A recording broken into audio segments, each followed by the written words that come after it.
Hey, I want to show you something that the Lord showed me years ago when we were just married a few years, and I was starting to really realize how different my husband and I were.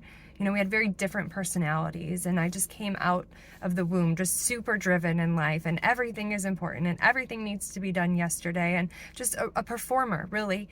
And I had to get delivered of that later, but before I even got set free of that, I based my self-image on how much I could perform.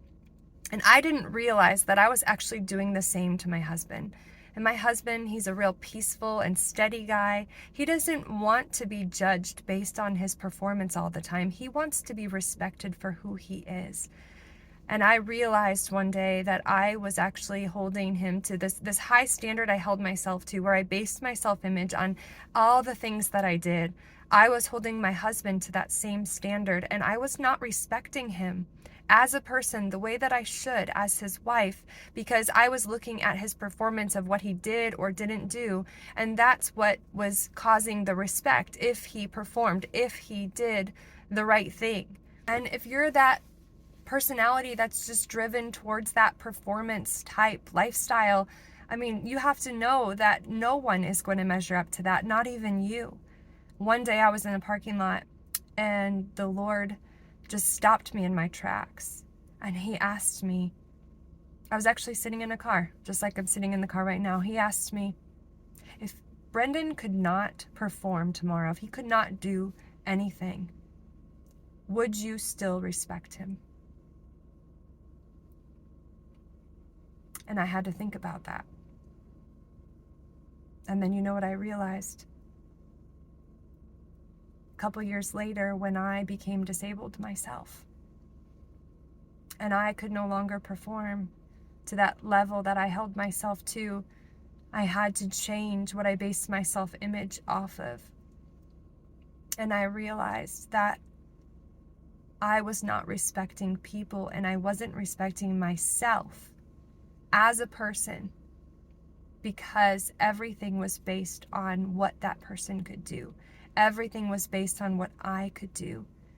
You know what's so amazing is during this time when I was so disabled, I could not do anything. Everything that I was good at was taken from me. My husband always gave me that unconditional respect that I needed to learn how to give him. And so being sick for so long, yes, it was rough. It was terrible, really. It was just absolutely horrible. And I'm so thankful that I'm healed. But the Lord doesn't waste anything. He used those years where I was just brought down to the lowest of the lows to make sure that I saw things differently. He built character in me. He rooted out things. That spirit of performance, he rooted that out of me so that I could look at people the way that he wanted me to look at them, not through the lens of performance and perfectionism that I could not even achieve myself. No one can achieve that. So let the Lord show you. Have you been judging other people based off of what you think they should be doing? We all have different temperaments, personalities that God's given us, and different gifts. Make sure you're not looking at other people through the lens of your personality or your gifting and judging them because they're different. Make sure you allow the Lord to change your sight and let you see who is really in front of you, and let you see yourself the way that he wants you to see you, so that you can give yourself that same unconditional love and respect.